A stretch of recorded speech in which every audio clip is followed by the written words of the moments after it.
Los cuadriláteros van a ser aquellos polígonos de 4 lados que pueden ser convexos o no convexos, ¿ya?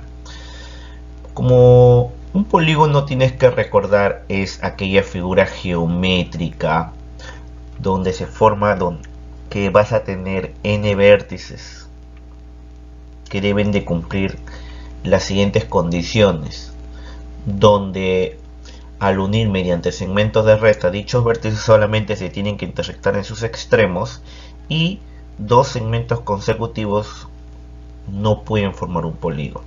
Con esas condiciones se hace lo mismo pero en un cuadrilátero. Entonces vamos a tener dos tipos: el cuadrilátero ABC, que puede ser convexo según su región es una región convexa, y aquí el cuadrilátero no convexo según su interior es una región no convexa.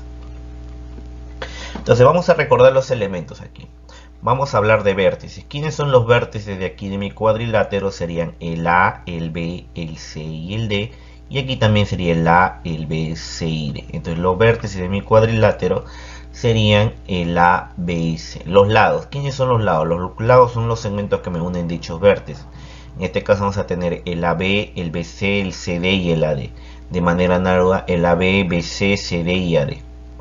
Y vamos a tener los ángulos. Los ángulos, ¿cómo se determinan en un cuadrilátero? Los ángulos se determinan con dos lados consecutivos y un vértice en común. Aquí vamos a tener el ángulo ABC, el ángulo BCD, el ángulo CDA y el ángulo DAB. De manera análoga, el ángulo ABC, el ángulo BCD vendría a ser, este es el ángulo del cuadrilátero no convexo.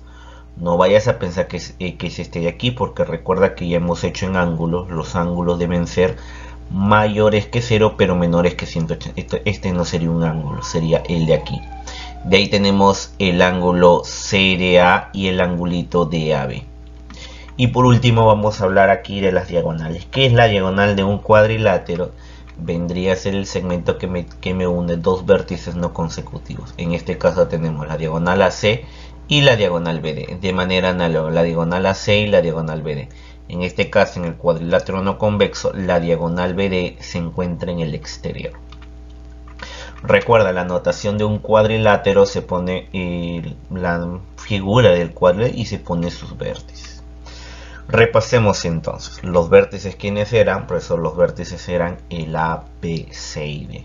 Los lados, el lado AB, el lado BC, el lado CD y el lado DA. Los ángulos, como te dije, el ángulo ABC, BCD, CDA y DAB.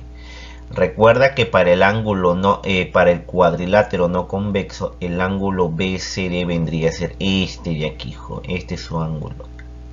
Este es el ángulo del cuadrilátero, también llamado ángulo interior. Entonces no vayas a pensar que se dice ángulo interior que vendría a ser el no, joven, vendría a ser este.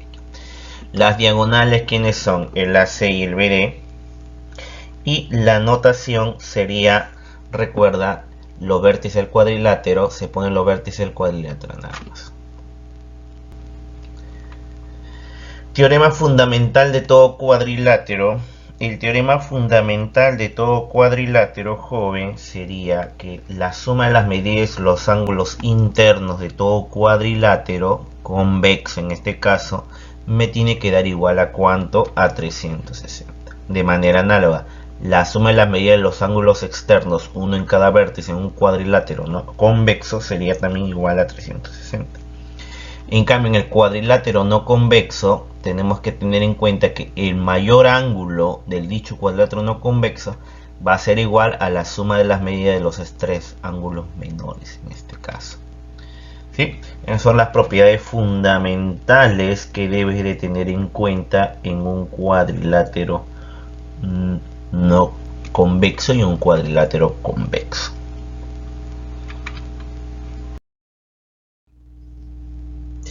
La clasificación. Nuestro trabajo va a ser realizado en los cuadriláteros convexos. Los cuadrílatros no convexos solamente tienen esas propiedades adicionales que te he dado, que la suma el mayor ángulo es menor que los es igual a la suma de los tres menores. Entonces nuestro trabajo, recuerda, va a ser con el cuadrilátero convexo. Vamos a ver tres tipos. Puede ser el paralelogramo, el trapecio y el trapezoide. ¿Y cómo voy a encontrar la clasificación de los cuadriláteros convexos? Lo vamos a realizar de acuerdo al paralelismo de sus lados. ¿Ya? ¿Cómo es eso? Se va a llamar paralelogramo a aquel cuadrilátero convexo que tiene sus lados opuestos paralelos. ¿Qué quiere decir? Que estos dos laditos tienen que ser paralelos y además estos dos lados opuestos también tienen que ser paralelos. ¿A qué se le va a llamar trapecio? Se le va a llamar trapecio a aquel cuadrilátero que tiene un par de lados paralelos. Solamente un par de lados paralelos. Estos otros dos lados son los lados no paralelos o también llamados los lados laterales. Y el trapezoide es aquel que no tiene lados paralelos. En este caso, estos dos laditos que te voy a mostrar no son paralelos, mira, se están intersectando. Estos otros dos laditos que te estoy mostrando tampoco van a ser paralelos. ¿Correcto? Entonces tienes que recordar, paralelogramo cuando tiene sus lados opuestos paralelos, trapecio cuando tiene solamente dos lados paralelos y el trapezoide no va a tener lados paralelos. Entonces vamos a estudiar, vamos a hacer el estudio de cada uno de ellos, de los cuadriláteros convexos, y el primero vendría a ser el paralelogramo. ¿Qué es el paralelogramo, jovencito? El paralelogramo es aquel cuadrilátero convexo que tiene su par de lados opuestos paralelos, no te olvides. Entonces la condición para que él se llame paralelogramo es que el AB y el CD deben de ser paralelos y el BC con el AD también tienen que ser paralelos. Cuando tú observes eso, entonces vamos a decir que es un paralelogramo. Gracias a él se tienen dos teoremas. El teorema número 1 que nos dice que en todo paralelogramo, aparte de tener sus lados opuestos paralelos, sus lados opuestos y sus ángulos opuestos van a ser congruentes. ¿Correcto? Entonces, en este caso, en este paralelogramo, por teorema número 1, se va a cumplir que los lados opuestos van a ser congruentes, los lados opuestos, y los ángulos opuestos también van a ser congruentes. O sea, este angulito de medida A es igual a este angulito. La medida del ángulo en B es igual a la medida del ángulo en D. ¿Ya? Entonces no te olvides. Recuerda, en todo paralelogramo los ángulos y lados opuestos son congruentes. ¿Ya?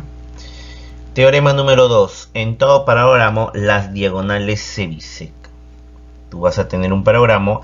Al trazar las diagonales se van a bisecar. O sea, AM y MC tienen la misma medida. BM y MD también van a tener la misma medida. Ejemplo. A ver, vamos a hacer ejemplitos básicos para que me entiendas. A ver, ¿cómo resolveríamos este ejemplo? A ver, en la figura nos dicen que él es un paralelogramo. Como es un paralelogramo, aplico el teorema número 1. Recuerda, en todo paralelogramo los lados opuestos son congruentes. Entonces, ¿tú qué observas aquí? Que 3x menos 4 es igual a ¿quién? Profesor, es igual a y más 2. Y 2x menos y, ¿a quién tiene que ser igual? Tiene que ser igual a 7. ¿Te das cuenta?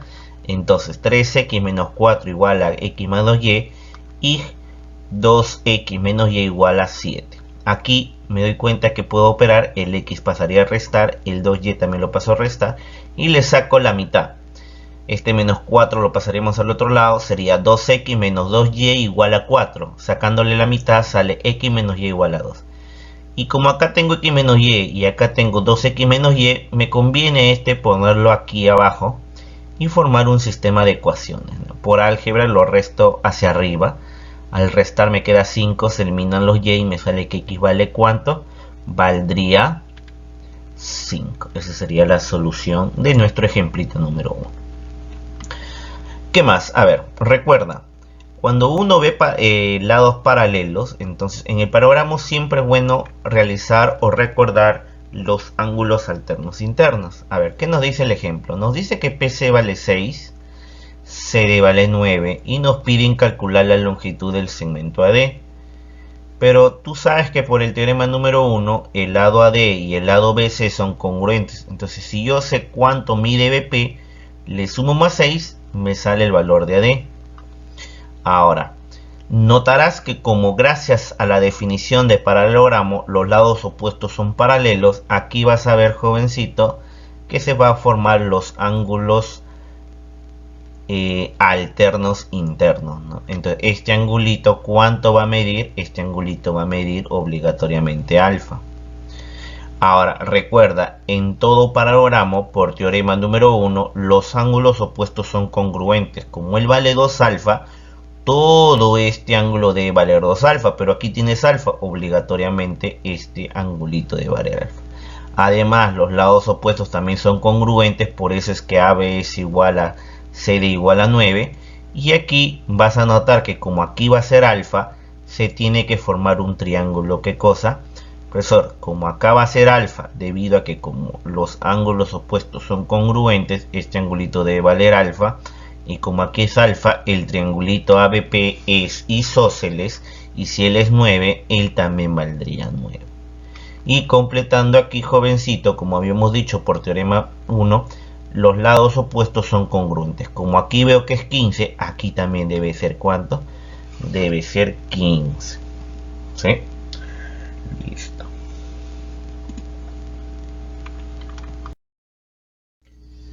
Problema número 1. El problemita número 1 es la aplicación de lo que son paralelogramos. Nos dan el siguiente gráfico, te dice que ABCD es un paralelogramo. Como ABCD es un paralelogramo, ¿sí? Nos dice que APD valer 2, PC vale 6, y me dicen que QD es lo que necesito hallar, ¿no? Entonces, si tú observas en la figura, acá ves un angulito teta y aquí también ves otro angulito teta. Lo más recomendable es primero usar el teorema número 1. Los lados opuestos y los ángulos opuestos son congruentes. Pero me doy con la sorpresa que AB y CD no veo dato, BC y AD tampoco. Los ángulos opuestos no hay ángulos opuestos congruentes. No hay datos de esos ángulos. Pero se observa una cosa, ¿no? Que como aquí te han puesto el angulito teta, que a mí me piden calcular QD, algo debe pasar con este 2 y 6. Entonces lo que quiero que hagas es que recuerdes que gracias a la definición de paralelogramo, los lados opuestos son paralelos. Entonces aquí voy a tener los ángulos alternos internos. Al hacer ángulos alternos internos, este angulito valdría teta. Ahora, notarás que como ves dato en la diagonal, entonces te conviene usar el teorema número 2. El teorema número 2 en el paralelogramo siempre lo voy a usar cuando vea dato en la diagonal. Como en este caso veo que la diagonal vale 8, me conviene trazar la otra diagonal. ¿Para qué? Para ubicar puntos medios y dividir estos dos segmentos en segmentos congruentes. Entonces, como este angulito vale teta, este angulito también va a valer teta, recuerda, y voy a trazar la diagonal BD. Al trazar la diagonal BD, recuerda, las diagonales se bisecan. Como la diagonal AC vale 8, entonces valdría cada parte 4, 4. Entonces OP vale 2 porque AP vale 2. Y tú me dirías, profesor, creo que ya salió, profesor, sale 4, marcarías, pero ¿por qué saldría 4 si todavía no verificas que es base media? Algunos me dirán, profesor, pero punto medio. Sí, hay punto medio, pero este P no sabe si es punto medio. Ese es el detalle de este problema. Entonces, profesor, ¿qué haríamos? Hay que verificar que si OP es paralelo a QD, entonces hago base media, ¿no? Pero no sé si son paralelos. ¿Podría verificar que OP y QD son paralelos? Creo que la respuesta debe ser sí, ¿no? ¿Por qué? Porque como aquí ves el ángulo teta y aquí también ves el ángulo teta, dan la forma de los ángulos alternos internos, y al darte la forma de los ángulos alternos internos, entonces me doy cuenta que AC y QD son paralelos. Y como AC está incluido PO, entonces PO es paralelo a QD. Observamos entonces que PO es paralelo a QD, y como él es punto medio, por el teorema de los puntos medios, al trazar dicha paralela, él sería punto medio y PO sería la base media de QD. Por lo tanto, QD nos va a salir, ¿cuántos? Valdría 4.